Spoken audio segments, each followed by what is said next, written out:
बिस्मिल्लाहिर्रहमानिर्रहीम। Dear student, अस्सलाम वालेकुम। कोर्स टाइटल है business mathematics 1, week number 11। Topic जो आज हम स्टडी करेंगे वो है polynomial function, exponential and logarithmic function and its application. हम इसकी एप्लीकेशन के हवाले से भी बात करेंगे। सबसे पहले हम पोलिनोमियल फंक्शन की बात करते हैं। A polynomial function of degree n involving the independent variable x and the dependent variable y has the general form y is equal to f of x, where f of x is equal to a n xn plus a n minus 1 xn minus 1 plus up to so on plus a1 x plus a naught। ये general form है किसकी जी? ये polynomial function की general form है। यहाँ पर जो a n minus one a one and a naught जितने एज आते हैं मैंने उन सबको ए जे का नाम दिया। ठीक है, जब जे एन हो जाएगा तो ए एन आ जाएगा, जब जे एन माइनस वन हो जाएगा तो ए एन माइनस वन आ जाएगा। सिमिलरली करते करते जब जे वन हो जाएगा तो ए वन आ जाएगा, जब जे जीरो हो जाएगा तो ए नॉट आ जाएगा। Here A J equals a constant for each j n is a positive integer and a n is not equal to 0। मैंने कहा जहां पर a j कोई भी नंबर आ जाए वो सबके सब कांस्टेंट है। और यहां पर जो मैंने n की बात की इसके अंदर a n x n, ये पावर n की बेसिकली मैं बात कर रहा हूं। ये मैंने कहा ये हमेशा पॉजिटिव इंटीजर होगी। अगर ये नेगेटिव पावर हो गई तो ये कभी भी पोलिनोमियल नहीं होगी। ठीक है, तो हमने कहा ये एक पॉजिटिव होगी। दूसरी बात, लीडिंग ऑर्डर कोफिशिएंट जो ए एन है ये कभी भी जीरो नहीं होगा। तो note the degree of polynomial is the exponent of the highest power terms in the expression. मैंने कहा जो इस एक्सप्रेशन के अंदर हाईएस्ट पावर एक्स की होगी वो इस पोलिनोमियल की डिग्री होगी। अगर हाईएस्ट पावर 2 आ जाएगी तो पोलिनोमियल की डिग्री 2 हो जाएगी। अगर हाईएस्ट पावर 100 आ जाए तो पोलिनोमियल की डिग्री 100 हो जाएगी। अब मैंने इसके फर्दर केस मैंने यहां पर डिस्कस किए हुए हैं। मैंने कहा अगर यहां पर n1 आ जाए तो ये लीनियर फंक्शन हो जाएगा। तो a linear function is a first degree polynomial function. तो मैंने कहा अगर n यहां पर मैक्सिमम पावर 1 आ जाए तो ये लीनियर फंक्शन हो जाएगा। अगर यहां पर मैक्सिमम पावर 2 आ जाए तो ये क्वाड्रेटिक फंक्शन हो जाएगा। अगर मैक्सिमम पावर 3 आ जाए तो ये क्यूबिक फंक्शन हो जाएगा। यही मैंने बात की है। A linear function is a first degree polynomial function. Number 3, a quadratic function is a second degree function. Number 4, a third degree function such as y is equal to x cube minus 2x square plus 5x plus 10 refer to as the cubic function। मैं सिर्फ बात कर रहा हूं अगर highest power 3 है, बाकी जो भी आ जाए बाकी का नहीं। मैं सिर्फ लीडिंग ऑर्डर की बात कर रहा हूं। जो लीडिंग जो सबसे बड़ी हाईएस्ट पावर है, जो हाईएस्ट पावर है वो उसकी डिग्री है। इसके अंदर हाईएस्ट पावर जो है सबसे ज्यादा 3 है, तो ये क्यूबिक पोलिनोमियल है। अब मैंने आपको इससे पहले स्टूडेंट आपको बताया था कि जब क्वाड्रेटिक इक्वेशन आ जाती थी तो उसकी ग्राफ मैंने आपको बताया था कि उसकी ग्राफ कैसे हो सकते हैं। मैंने आपको बताया था या वो जब क्वाड्रेटिक इक्वेशन होगी उसकी ग्राफ ऐसे बनेंगे, या यहाँ हो सकता है या यहाँ हो सकता है, कोई एक कर्व बनेगा, या यहाँ हो सकता है या ये यहाँ हो सकता है। मतलब कोई भी कर्व होगी इस तरीके की होगी जो पैराबोला से मिलती जुलती हो। ठीक है, ये मैंने चारों किस्म के पैराबोला दिखाए। ये एक्सिस के साथ है, ये एक्सिस से हटके किसी भी प्लेन के अंदर भी हो सकते हैं। जैसे ये होगा इसी तरीके से पैराबोला से मिलती जुलती फिगर होगी। ये तो मैंने आपको एक्स करके बताया था। अब क्यूबिक फंक्शन के हवाले से इनके ग्राफ कैसे हो सकते हैं मैं उसकी बात कर रहा हूं। जो क्यूबिक फंक्शन के हवाले से हमारे पास वो ग्राफ है वो इस तरीके के होते हैं। देखिए इसके अंदर बेंडिंग आ जाती है, ये इस तरीके से ये टर्न खाते हुए जाते हैं, जबकि कर्व जो थी वो सिर्फ सिंपल सी थी। ये जो भी ग्राफ होंगे, जितने भी क्यूबिक के ग्राफ होंगे ये इस तरीके के आएंगे। ये 4 किस्म के मैंने ग्राफ शो करके दिखाए हैं, यानी कि जो भी ग्राफ होगा वो इनसे मिलता जुलता होगा। ये देखिए ये इस तरीके से, यहां पर ये कर्व बेंड हो रही है। ठीक है, इसी तरीके से मैंने इससे अगली कर्व भी आपको दिखाई। इससे अगली कर्व के ग्राफ के अंदर देखें, ये इस तरीके से भी ग्राफ हो सकता है। ये भी क्यूबिक पोलिनोमियल की जो है ये ग्राफ है। ये भी क्यूबिक फंक्शन का एक ग्राफ है।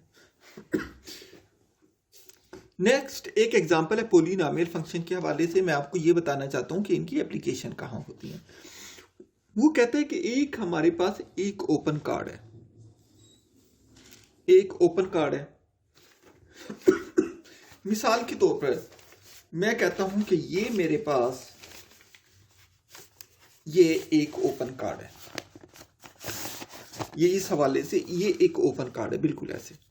कहते हैं इनकी साइडों को फोल्ड कर दिया है। मिसाल के तौर पर ये इस तरीके से साइडों से इन्होंने इसको काटा है, ठीक है, साइडों से इसको भी काटा है, साइडों से इसको भी काट लिया है, ठीक है।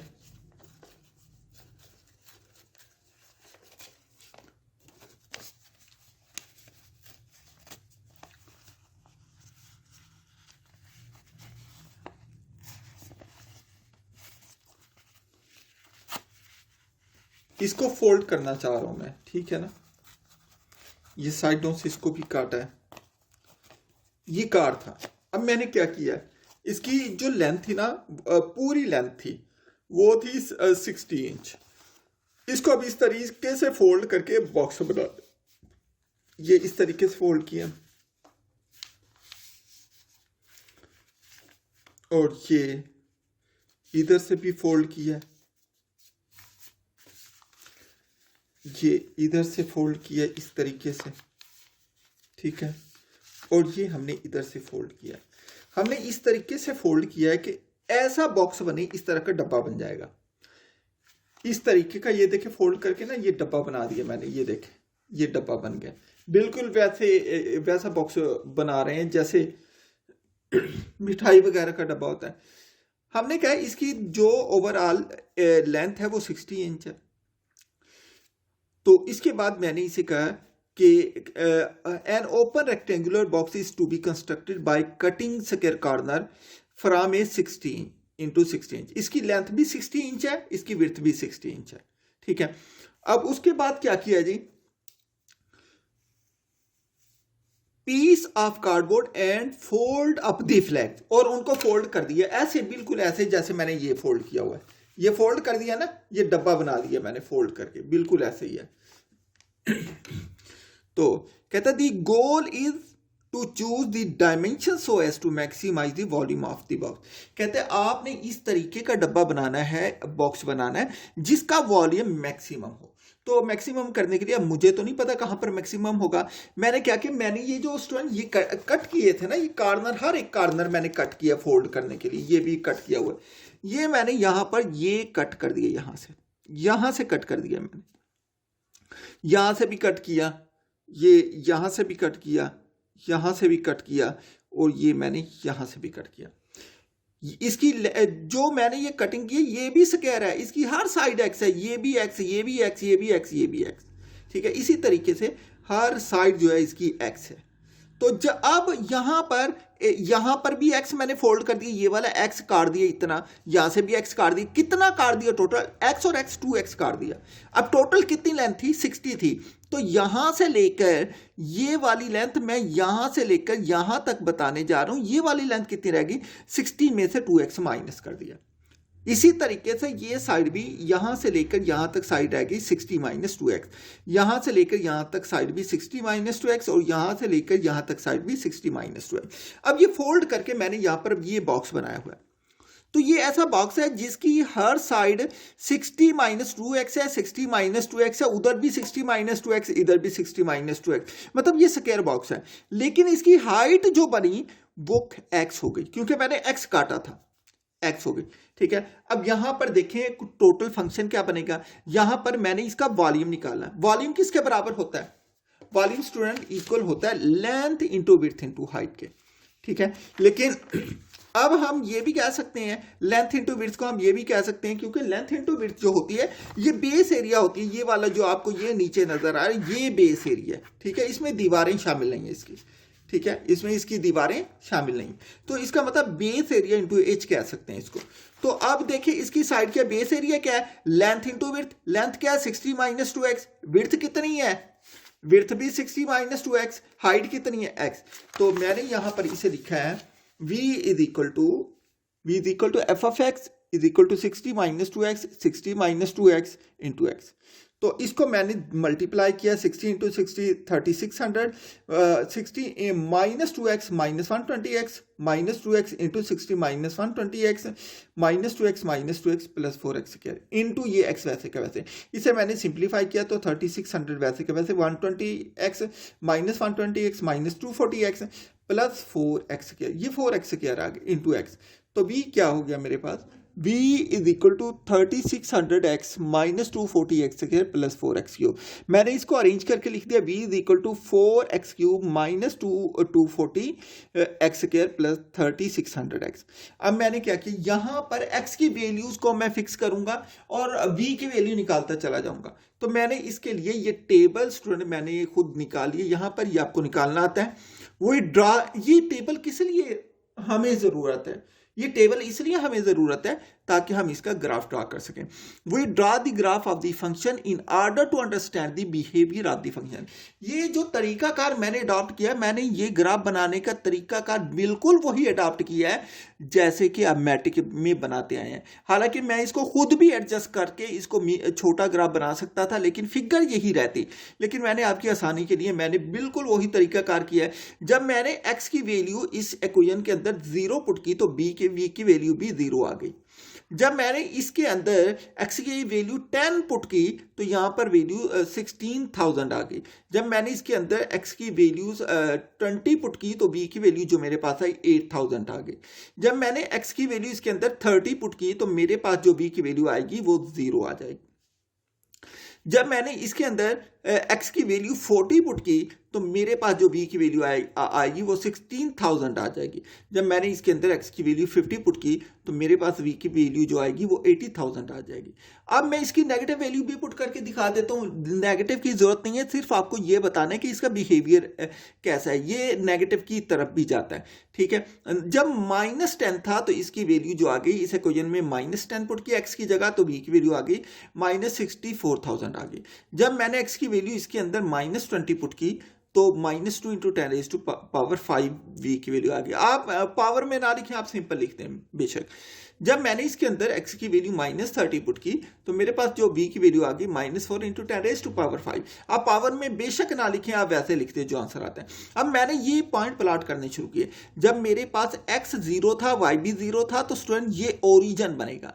इसके बाद जब x10 हुआ, x10 कहाँ है, यहां पर है, तो v कितना हो गया, v मेरे पास 16,000 हो गया। 16,000 यहां पर जाके बनता है। ठीक है, ये मैंने इसकी स्केलिंग कर दी है। यहां पर 25,000 है, ये 50,000 है, ये 75,000 है, यही वैल्यू नेगेटिव साइन के साथ। और ये एक्स एक्सिस के अलग मैंने 10 का गैप रखा है, क्योंकि अगर मैं ज्यादा रखता तो मेरे पास जो था पेपर छोटा था, इसको ड्रॉ करना मुश्किल हो जाता। ठीक है, आप भी बेशक यही रख लें। बेशक आप इसका स्केल चेंज भी करेंगे तो ग्राफ की जो शक्ल बनेगी वो ऐसी ही बनेगी, शेप यही आएगी। इसके बाद जब ये 10 हुआ तो ये 16,000 हो गया। जब 20 हुआ तो ये 8,000 हो गया, 28,000 ये पॉइंट आ गया।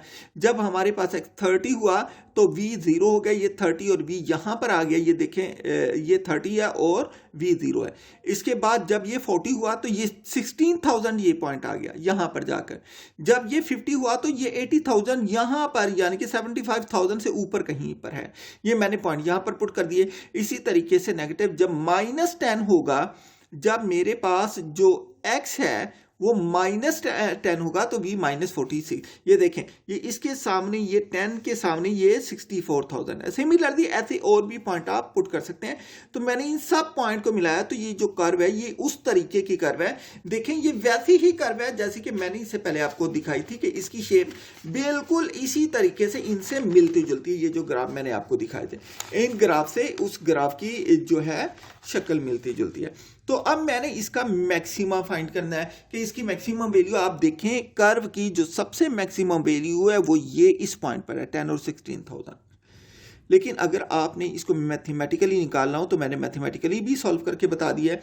तो मैंने यही यहां पर बात की है, from the graph it can be seen that the volume will be maximized at 16,000 cubic inches when x is equal to 10। तो वॉल्यूम जो था वो इंचेस में मैंने यहां पर दिया था। मैंने कहा जब x की वैल्यू 10 होती है तो इसका वॉल्यूम 16,000 इंच हो जाता है। ठीक है, तो ये यहां पर मैंने लिख दिया, ये ग्राफ से मैंने देख के लिखा है, लेकिन अगर आपने वैसे निकालना हो तो इसका एक प्रॉपर तरीकाकार है जो कि मैं आपको आगे चल के बता दूं। पहले मैं उसका जर्नल प्रोसीजर बता देता हूं। जर्नल प्रोसीजर है क्या इसका? देखिए स्टूडेंट, जर्नल प्रोसीजर जब भी आपने मैक्सिमा या मिनिमा निकालना हो तो इसका जर्नल प्रोसीजर मैं आपको बताने लगा। आपको फंक्शन गिवन होगा y is equal to F of X, ये मैंने जर्नल फंक्शन लिया है, ये मैंने जर्नल फंक्शन लिया। इसके बाद ये देखने के बाद जब आप क्वेश्चन करेंगे तो आपको बिल्कुल क्लियर हो जाएगा।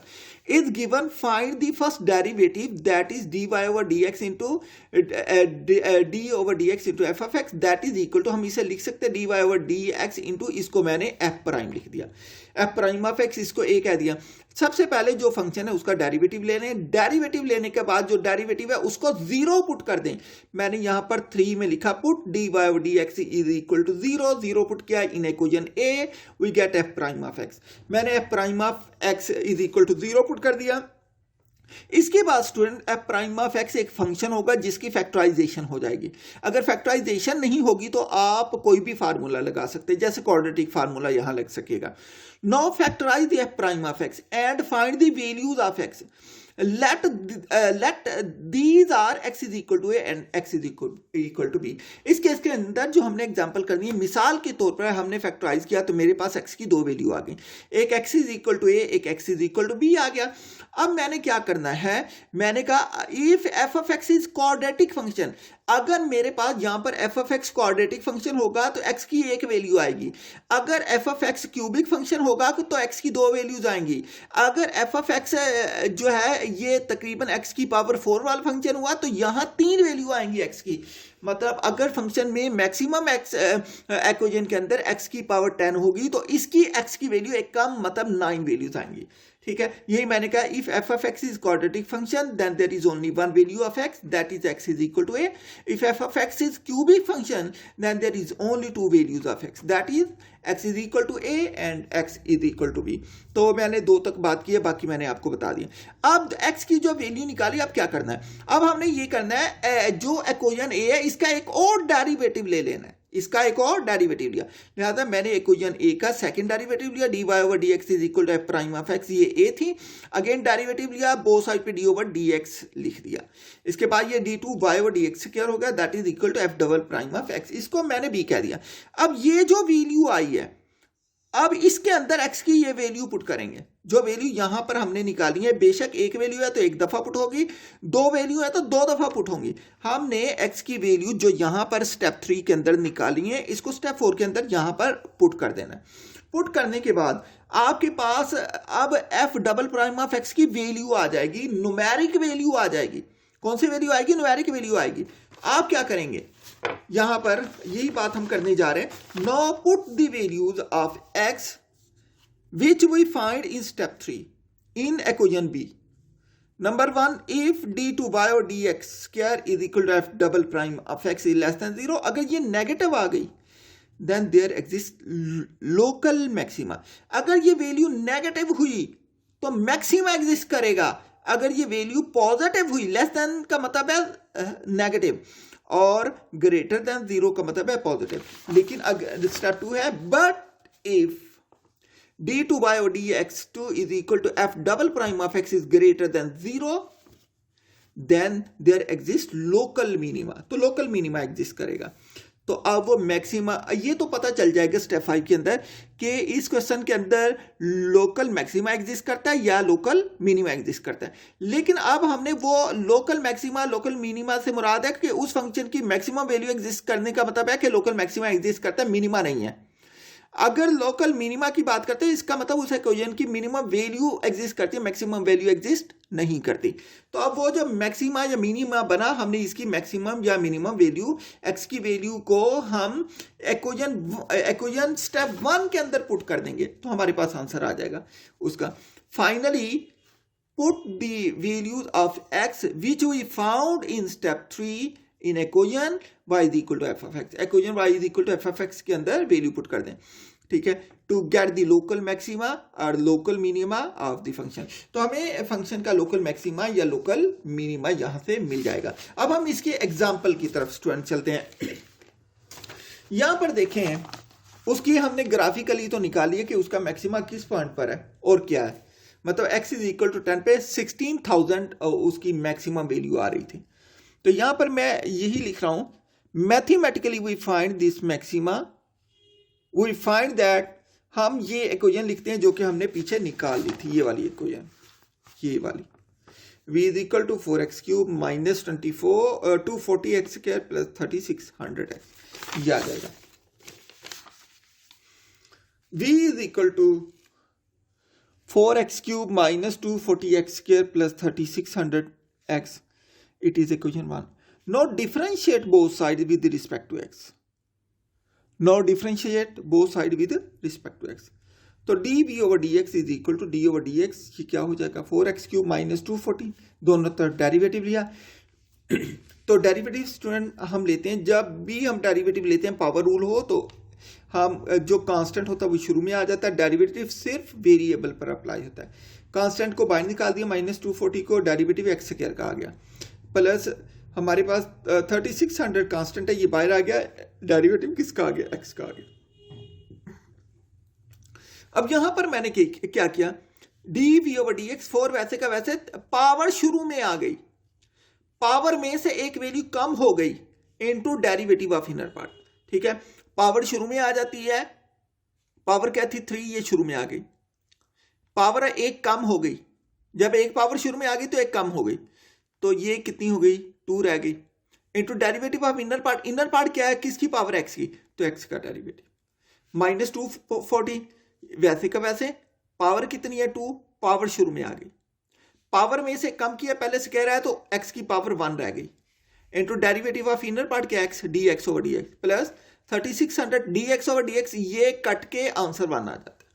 सिमिलरली इसको सिंप्लीफाई किया, dv over dx is equal to 4 3 12, ये मल्टीप्लाई हो गए, x क्या dx ओवर dx कितना, ये कट के 1 आ गया, माइनस 240 इंटू 2 480, ठीक है, ये x वैसे का वैसे, dx ओवर dx ये 1 हो गया, प्लस 3600, तो dv over dx is equal to 12x square minus 480 x plus 3600, इसको इक्वेशन नंबर 2 कह दिया। ये हमने डेरिवेटिव ले लिया स्टूडेंट। इसका सेकेंड पार्ट क्या था, सेकेंड स्टेप ये था कि हमने dv ओवर dx को जो भी लेफ्ट साइड पर डेरिवेटिव है उसको 0 पुट करना है, वहां पर dy ओवर dx को 0 पुट किया था, यहां पर लेफ्ट साइड पर dv ओवर dx है तो dv ओवर dx को पुट किया 0, यहां पर 0 पुट कर दिया, ये 12x स्क्वायर माइनस 480x हो गया, ठीक है, प्लस 3600।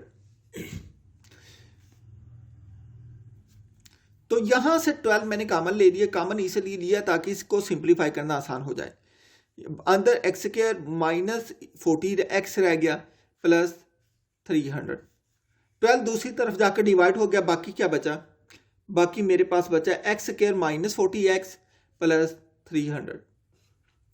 इसकी फैक्टराइजेशन कर दी, फैक्टराइजेशन की तो फैक्टर इसके माइनस 30 और माइनस 10 बन गए, x square minus 30x minus 10x plus 300, इन दोनों में से कॉमन लिया, इन दोनों में से कॉमन ले लिया, इन दोनों में से x कॉमन है, बाकी x बचा माइनस 30 बच गया, इन दोनों में से माइनस 10 कॉमन है, अंदर साइन चेंज हो गया, x minus 30 is equal to 0। अब यहां से हमने देखा x माइनस 30 दोनों में कॉमन है तो दोनों से कॉमन ले लिया, ये क्या बचा x minus 10 into X minus 30 is equal to 0। अब इन दोनों का प्रोडक्ट 0 के इक्वल है, इसका मतलब या पहला फैक्टर 0 के इक्वल है या दूसरा फैक्टर 0 के इक्वल है, तो x माइनस 10 0 हो गया तो x इज इक्वल टू 10 हो गया, और x minus 30 is equal to 0, x is equal to 30 हो गया। अब हम क्या करते हैं, x की वैल्यू हमने फाइंड कर दी है, अब इक्वेशन 2 का एक और डेरिवेटिव लेते हैं और उसके बाद इसमें x की दोनों वैल्यू पुट कर देंगे। मैंने इसका अगेन डिफरेंशिएट किया, not differentiating equation 2 again with respect to x, ठीक है, मैंने इसका डेरिवेटिव लिया d2v ओवर dx, इसका डबल डेरिवेटिव हो गया, और इसका जब मैंने डेरिवेटिव लिया d over dx into 12x square minus 480x plus 3600। तो अब यहां पर देखें कि d2v ओवर dx, यहां पर पावर रूल लगा, पहले मैंने कांस्टेंट को शुरू में निकाल लिया, डेरिवेटिव x स्क्वायर का हो गया, माइनस 480 कांस्टेंट है शुरू में आ गया, डेरिवेटिव x का हो गया प्लस डेरिवेटिव 3600 का हो गया, तो d2v over D X square is equal to 12x dx over dx minus 440, ये क्या हो गया, ये 0 के बराबर हो गया। तो हम देखते हैं नेक्स्ट। अब देखें ये हमारे पास क्या आ गया, d2v over dx square that is equal to 12x minus 440, d2v over dx square is equal to 12x minus 480। ये डेरिवेटिव आपने एफएससी में पढ़े हुए होंगे, इसको देख लेना, सिर्फ पावर रूल यहां पर अप्लाई किया मैंने, ठीक है। ये इसको मैंने इक्वेशन 3 कह दिया। अब इक्वेशन 3 को मैंने इधर भी लिखा और इसी इक्वेशन 3 को मैंने यहां भी लिख दिया। 2 दफा क्यों लिखा, क्योंकि यहां पर हमारे पास x की 2 वैल्यू आई हैं, एक x इज इक्वल टू 10 है, दूसरी x इज इक्वल टू 30 है। तो यहां पर लिखने के बाद मैंने यहां पर x is equal to 10 put किया, d2v और dx square is equal to 12, x की जगह क्या आ गया, 10 आ गया, माइनस 480, d2v और dx square is equal to 120 minus 480 आ गया, d2v over dx square is equal to minus 360 less than 0, ये नेगेटिव हो गया। तो इसका मतलब जब ये लेस देन 0 आ जाए तो क्या होता है, मैक्सिमा होता है। इसका मतलब कि इस केस के अंदर जब x की वैल्यू 10 है तो मैक्सिमा बनेगा। हमने वैल्यू भी मैक्सिमम फाइंड कर दी है। अब यहां पर हम पुट करते हैं, put x is equal to 30, d2v और dx square is equal to 12, वैसे का वैसे x की जगह 30 माइनस 480, d2v और dx स्क्वायर ये 12 इंटू 30 360 आ गया, minus 480, d2v over dx square is equal to minus 120, ये भी लेस देन 0, ये भी नेगेटिव, ये भी नेगेटिव, दोनों वैल्यू नेगेटिव है। इसका मतलब x इज इक्वल टू 10 पर भी मैक्सिमा और x इज इक्वल टू 30 पर भी मैक्सिमा।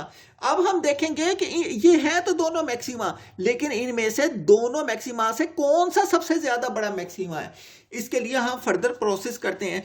तो हम कहते हैं since in both cases the values of d2v और dx स्क्वायर लेस देन 0, मैंने कहा ये भी नेगेटिव, ये भी नेगेटिव, दोनों केस में नेगेटिव है। Therefore the function v is equal to 4x cube minus 240x square plus 3600x has maximum value at x is equal to 10 and x is equal to 30. Now we find the maximum value of the volume v. अब मैं इसकी value maximum find करता हूं। तो maximum value find करने के लिए मैं क्या करता हूं, जो असल इक्वेशन 1 थी, v की वैल्यू हमने फाइंड की थी, उसको हमने क्या कहा था, ये इक्वेशन मतलब ये मैंने v का फंक्शन लेना, इसके अंदर हम दोनों x की वैल्यू पुट करते हैं, ठीक है। ये मैंने इक्वेशन लिया यहां पर, यही वाली v is equal to 4x cube minus 240x square plus 3600x, ये भी v is equal to 4x cube minus 240x square plus 3600x। तो इसमें 10 पुट किया, जब x is equal to 10 put किया इसके अंदर, तो मैंने x की जगह 10 पुट किया, इसके अंदर भी 10 पुट किया, यहां पर भी 10 पुट किया, तो इसका आंसर क्या आ गया, v इज इक्वल टू 16,000 आ गया। इसका आंसर क्या आ गया, इसे सिंपलीफाई करने के बाद v इज इक्वल टू 16,000 आ गया। जब मैंने इस इक्वेशन के अंदर x is equal to 30 put किया, 30 पुट करने के बाद x की जगह 30 पुट करने के बाद मैंने इसको सिंपलीफाई किया, तो v इज इक्वल टू 0, मतलब यहां पर वॉल्यूम 0 है, यहां पर वॉल्यूम 16,000 इंच है। तो इसका मतलब ये हुआ कि ये वॉल्यूम बड़ा है, ये वॉल्यूम छोटा है। बड़ा वॉल्यूम किस पर आता है, जब x इज इक्वल टू 10 होता है, तब बड़ा वॉल्यूम आता है।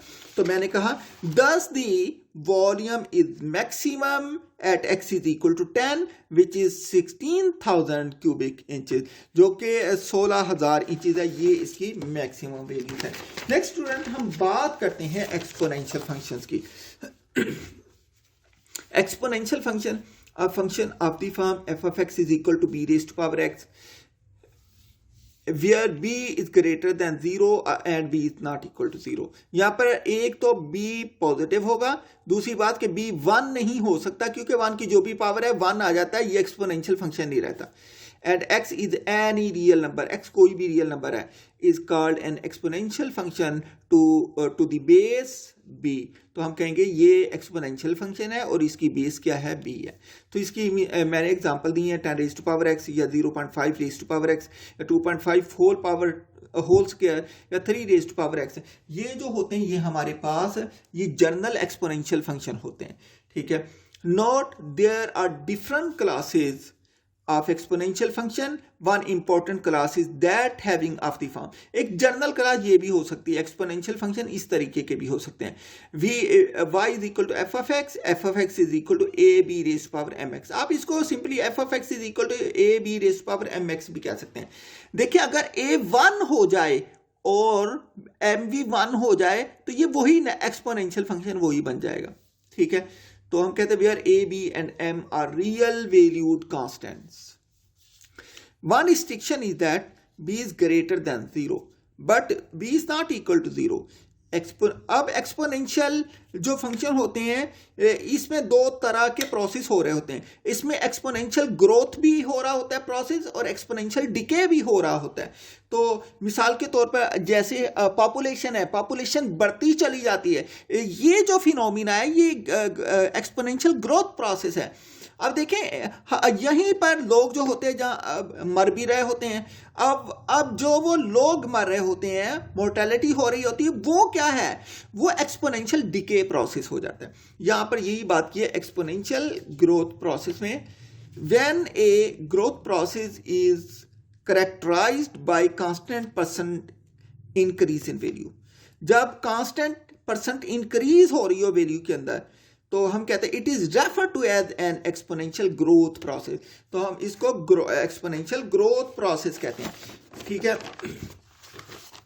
इसके बाद मैं बात करता हूं एक्सपोनेंशियल डिके प्रोसेस की। तो एक्सपोनेंशियल डिके प्रोसेस के अंदर हम कहते हैं when a decay process is characterized by a constant percent decline in value, जब वैल्यू में डिक्लाइन आ रहा है, it is refer to as an exponential decay process. इसकी मैंने दोनों के एग्जांपल दे दिए यहां पर। Example given, if the population of country is growing constantly at rate of 8%। मिसाल के तौर पर किसी कंट्री की जो पॉपुलेशन है वो 8% बढ़ रही है, ग्रो कर रही है, तो ये हमारे पास एक्सपोनेंशियल फंक्शन जो है ये ग्रोथ प्रोसेस है। The growth process can be described by an exponential growth function. Number 2, if the incidence of infant mortality, अगर mortality हो रही है, is decline continually at a rate of 5%, अब वहां पर जहां पर पॉपुलेशन ग्रो कर रही थी अब वहां पर मोर्टेलिटी आ गई है, डिक्लाइन हो गया कंटिन्यूअली 5% का, तो ये क्या हो जाएगा, ये एक्सपोनेंशियली डिके फंक्शन हो जाएगा। The decay process can be described by an exponential decay function. Number 3, compound interest equation is also exponential function. Compound interest की जो इक्वेशन होती है वो होती है s is equal to p into 1 plus I whole power n। ये हमारे पास जो है ये भी एक्सपोनेंशियल ग्रोथ फंक्शन है। तो it can be used to determine the amount s that an investment of $p will grow to, यहां पर s जो है ये ग्रोथ आ जाती है, p क्या है, वो डॉलर जो हमने इन्वेस्ट किए, ठीक है। If it receive interest of i% पर compounding period for n compounding period, here s is equal to compound amount, p is equal to total investment or principal amount. if s is function of n, अगर हम कहते हैं अगर s n का function हो जाए, p is equal to total investment और principal.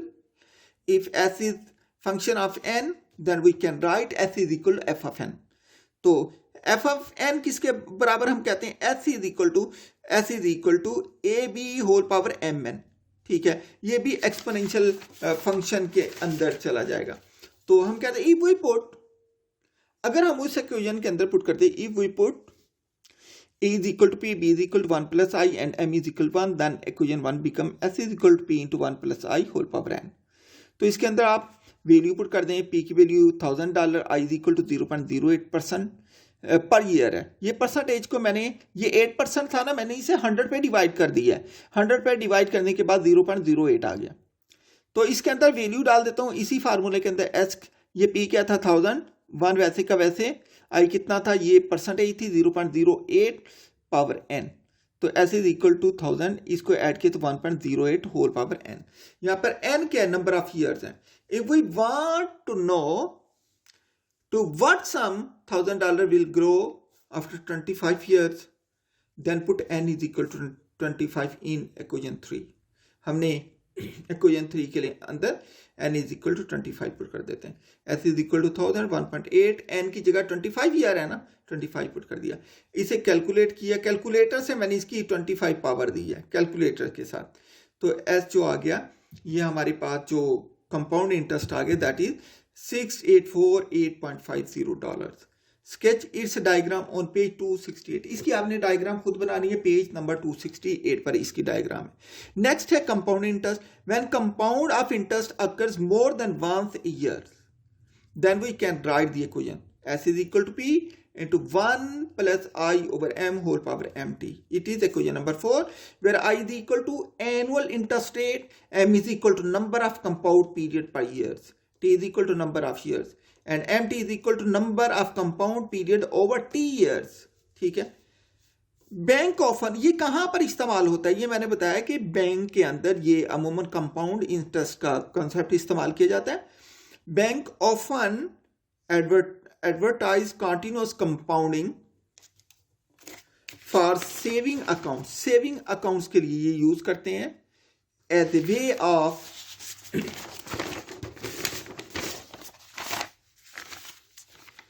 promotion business. Continuous compounding would suggest that we determine the value of S as M approaches to infinity. अब अगर हमने कहा M infinity को अप्रोच कर जाए, कंटिन्यूस के अंदर क्या होता है, M infinity को अप्रोच कर जाता है, तो फिर क्या हो जाता है, हमारे पास इक्वेशन थी S is equal to P into 1 plus I over M whole power MT। ठीक है, तो यहां पर मैंने फार्मूला लिख दिया, ये फार्मूला लिमिट का फार्मूला है। If n approaching to infinity and 1 plus 1 over n whole power n, इस जो इधर है इसका रेसिप्रोकल ऊपर है, तो ये e के बराबर होता है। लेकिन अगर यहां पर i आ जाए, यहां पर i लिख दें तो यहां भी i आ जाएगा। ठीक है, तो मैंने लिमिट अप्लाई की है। लिमिट अप्लाई करने के बाद ये t जो है मैं ऊपर ले गया हूं इसकी वैल्यू, तो ये किसके बराबर हो गया, ये वाला p वैसे का वैसे, इसको मैंने लिख दिया कि ये बराबर EI के और T वैसे का वैसे। तो यहां पर मैंने बता दिया if investment is 8% per year for 25 year compound annually, तो फिर क्या होगा, इसके अंदर हम I 8% हो जाएगा एंड 25 हो जाएगा, P $1000 उतना ही। तो ये परसेंट है, इसे मैंने 100 पे डिवाइड कर दिया, तो I 0.08 हो गया। ठीक है, अब इनकी वैल्यू मैं इसके अंदर डाल देता हूं, देखते हैं। इसी के अंदर मैंने पुट करनी है S is equal to this is equal to P की जगह $1000 है, $1000। E वैसे का वैसे, जहां पर E वैसे का वैसे आ गया। I किसके बराबर है, 0.08 डाला, और T किसके बराबर है, नंबर ऑफ ईयर्स हैं। ये TNA की चीज है, ये आप T भी कह सकते हैं इसको। ठीक है, यहाँ पर TNA की बात है, ये 25। इसको मैंने सॉल्व किया तो कैलकुलेटर के साथ, इसका मतलब ये S जो है ये $738910 आ गया। अब देखें इसका कंपैरिजन भी कर लें, जो हमने पिछला ये वाला क्वेश्चन किया, इसके अंदर भी देख लें, इसके अंदर भी देख लें कितना फर्क आ जाता है। ठीक है, इन दोनों का ग्राफ भी आप देखें, सी ऑन पेज नंबर 269। इसके अलावा मैंने आपको 3-4 एग्जाम्पल दी हैं, ये आपने खुद करनी है। एग्जाम्पल नंबर 8 है बुक का, पेज नंबर 270 है, इसको करना है। एग्जाम्पल नंबर 9 है, जो पेज नंबर है 271 है। एग्जाम्पल नंबर 10 और 11 पेज नंबर इसके है 272, 273, 274। ये आपने खुद सॉल्व करने हैं। मैंने स्टूडेंट, मेरा पर्पज आपको कंसेप्ट देना है, कंसेप्ट होगा क्वेश्चन इनसे मिलते जुलते कोई भी आ सकते हैं। ओके, अल्लाह हाफिज़।